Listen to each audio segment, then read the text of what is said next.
What's going on, everybody? It's Matt, aka the Lumberjack Landlord. We're going to do something a little bit different in this video and basically swap seats. Mike's going to be in control. We had talked about a couple of things before we went on air today, and I said, you know what?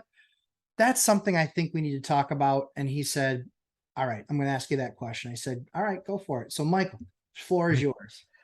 Awesome. So, one of the things that I love about you is just how authentic your Instagram page and what you're doing daily for folks is pretty awesome. Hand-on product reviews. It's next level. So one of the things I have zero experience and thankfully have zero experience is what do you do to get prepared for a winter, right? Winters for me in Fresno, California are 65 degrees, maybe 67. I'm not really concerned. I hate you. Yeah. But in an environment where snow is a really issue, where freezing pipes is an issue, where health and safety is an issue if heaters go out, in an environment where fuel costs could double, heaven forbid, triple, and you have just bought just like a pile of new properties. How that I just can imagine racing against time. You are racing against Mother Nature. We are. In not only in the stuff you own, but all the stuff you bought. So help me understand how you are getting ready for winter, because it's just flat out of consideration I don't have to think about. Yeah, so it was 56 this morning when I woke up. So our winter, our Fresno winter is here. It was 56 degrees here this morning. That's a great question. I think that a lot of landlords kind of north of the Mason-Dixon have no idea what they're dealing with when it comes to wintertime. Yeah. And if this is your first winter as a landlord, buckle up, Buttercup, because it's not going to be very fun. But I think there's kind of 4 or 5 areas that we really focus on. The first thing is, it's not a matter of if your furnace is going to go out or if you might experience an issue. It will. Count on the fact that it will. So one of the things that we do is we actually have an army of oil-based space heaters, not ones that blow air, but actually they're fully self-contained. And if you put 4 or 5 of those in a house, you can keep it to temp. Okay. And so one of the things that we do is we have about 25 of those. They cost about $100. In fact, I'll be doing a series on those landlord review product review actually this weekend in the new studio. We're actually going to be doing that this weekend, so people can stay tuned and see which ones we use. Awesome. But that particular product is going to cost you about $550 to have 5 of those, but that will keep a house warm. Largely speaking, if your heat system goes out, you still have electricity, you can plug in, you can set that thing to 70 or 72 degrees. And if your house has any insulation, it will keep it to temp. That's and the reason this is important and why you need them is because your only other option if your main unit goes out is you have to put them in a hotel. It's health and safety, right? Correct. Yeah. It can't be, I think the rule in our state is it can't be below 58 degrees. Yeah. It can't be below 58 degrees for more than 24 hours, or you have to put them in a hotel as health and safety. Yeah. I mean, that's just.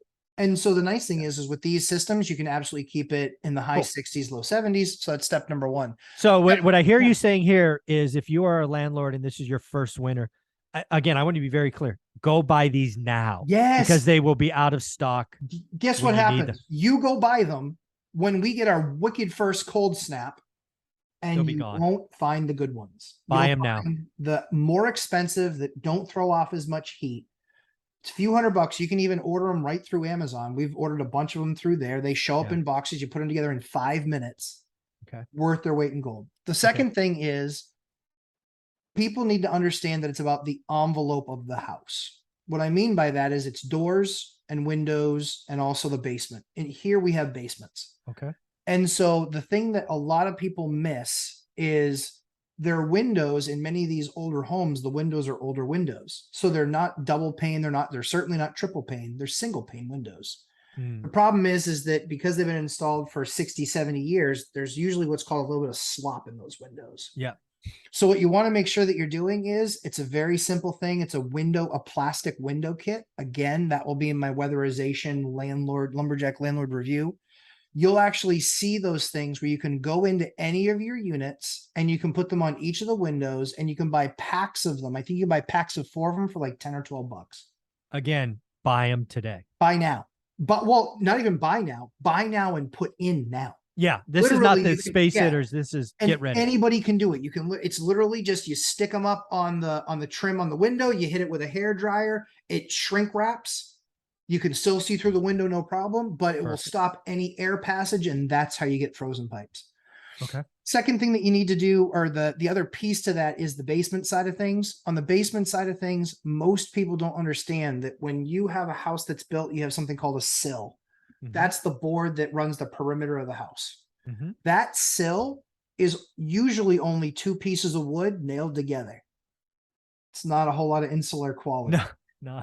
So what you want to make sure that you're doing is, they make kits at Home Depot that you can get in there and you can spray it. But your best bet is you can literally take packages of things like Roxul, which is actually what's called a pressure fit material.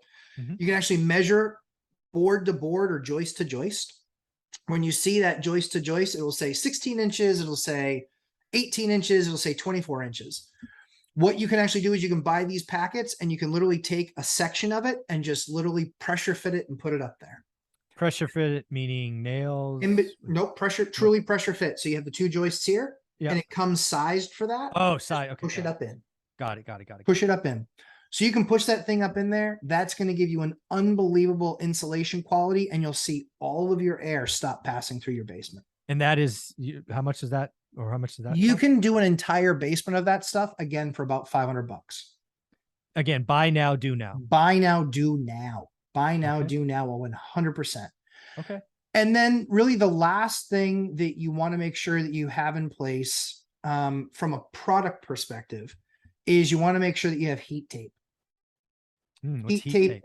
Yeah. So heat tape actually comes with a thermostat on the end, and it will kick on anytime those pipes are in danger of freezing. So you wrap it around. You wrap it around your pipes. And then you can even, what I do is I actually wrap it around the pipe. Then I put a piece of insulation on top of the pipe. Okay. And I leave the thermostat sticking out. So it's not actually covered by the insulation. Of course. And then we plug it in. Yeah. And then now I don't have to worry that pipe's going to freeze and that we're going to get a burst pipe.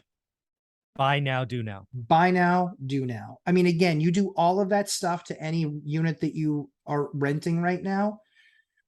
You know, it might cost you $1,000, and it's going to save you an absolute fortune if you have a real problem this winter with, a massive cold snap. We had a cold snap 3 seasons ago where it was single digits for almost 2.5 weeks straight. Yeah, this is going to save a lot of people. Again, what I heard you say is get the space heaters now, have an army or an inventory of them, because when you need them, they won't be there. That's right. You talked about rock salt or pier joist to joist, whatever that shit is. Again, this is stuff I don't have to worry about. You talked about heat tape. Yep. And then you talked about some kind of window kit. These are all things that people get. I would ask you, because I know you're going to review these again in your studio, but this video, you never know, may take off. We need to get the links to those and put them in the description. Sure. Because somebody's, again, folks, all of these you need to order now. Yes. 3 of them you do now. 1 of them you prepare for the future. Yes, 100%. This is something that's absolutely critical. And then the last thing that you make sure that you do is, it's already the 3rd week of October. You need to make sure that you've had your guys in to clean out the system. Yeah. You need to know. That's where I thought we were starting, man. I didn't even think about all this other stuff. I'm like, oh, just get a maintenance guy to come through. No, man, there's all these other things you need to do. Yeah, the maintenance guy coming through, like, largely your heating system is probably going to be okay, because it ran last year. You used it last year. You didn't have any issues with it last year. If you had issues with it last year and you didn't do anything proactively, shame on you. But you'll pay that price, because I can tell you right now, if I needed to get a system changed out, I'm looking at the 1st week of November or 2nd week of November, meaning that my system better make it that long. So I would just caution everybody, there's those 4 precautionary things. A lot of people only think of the heat source, i.e. the revenue, and they don't think about the spend. The spend is the 4 things that I mentioned, which make sure that you keep as much of the money that you make inside the house. And now, one question about these 3 things: the heat tape, this, that. These are one-time things, or do you have to do them every winter? So the heat tape, nope, is a one-time thing. Okay, cool. That's awesome. The window thing is, you can do it every year if you want, or you can leave them up there. I don't like leaving them up there because it's kind of ugly. So you put them on, you take them down. Yep. Okay. Yep. And it takes you less than 5 minutes to yank them. But when you take them down, you have to throw them away. Yep. Okay, great. You buy them next year. Okay. Yeah, you can sort of try and reuse them. I don't bother. No, don't bother. It's like, cheap. It's $10 like you said. An entire house is like $40. Yeah. So okay. yeah, don't bother. Okay, got it. All right. And then the Roxul is a one-time thing and you're done. Awesome. So the big key for us is anytime we buy a property, during that winter, we do all of this stuff to it every single time. That way this year, I'm not going to get got. I only get got on a new building that I haven't had a winter with yet. And I'll do these things proactively, but usually you'll find your weak spot during the winter time. Of course. I mean, that's just how it works. The way it goes. Oh, heating systems only die when they're running. Yeah. Well, for me, so I kind of have the reverse problem, right? In Fresno, California, we can go August and have temperatures over 100 every day. Yeah. So for me, it's the ACs. So yeah, we can count on a couple of units going out every year. And do you keep any of that stuff in stock, or you just reprice it every year? We like you and your space heaters. We have ACs on standby, like room ACs. Yep. Again, for the same exact reason. Put in the window. Yep. Yeah. Well, actually, rooms, right? Just like your heater, right? It's like, hey, the $6,000 roof mount AC is out. It's 100 degrees. We won't be able to help you for 10 days. Got it. Here's 3 room ACs, or like they roll around on wheels. Yeah. The portables. It'll keep you cool. It won't be as good as, but you know, it's better than a hotel. And again, these are things we put in, we take back. Sure. So same thing, right? We have I don't know, we must have 20 of them by now. We do the same thing with the heaters. We have people go through before it starts. For us, that starts in April, May, right? We go back and we check them out. We do have some window ACs just in case, not many, probably 4 or 5. But yeah, the roof mount stuff, it's just, they're too big to store. They're all a little bit different. So Agreed.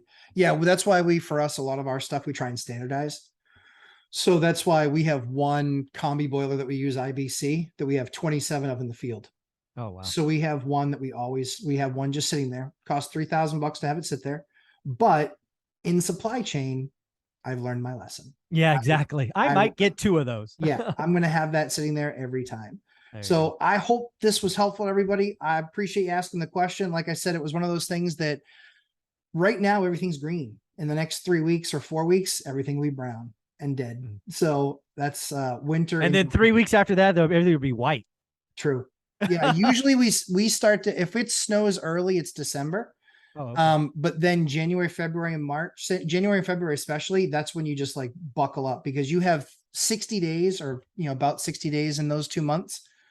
And you can probably expect anywhere from 9 to 12 of those to be snowing, which means you're salting, you're sanding, you're plowing, you're everything.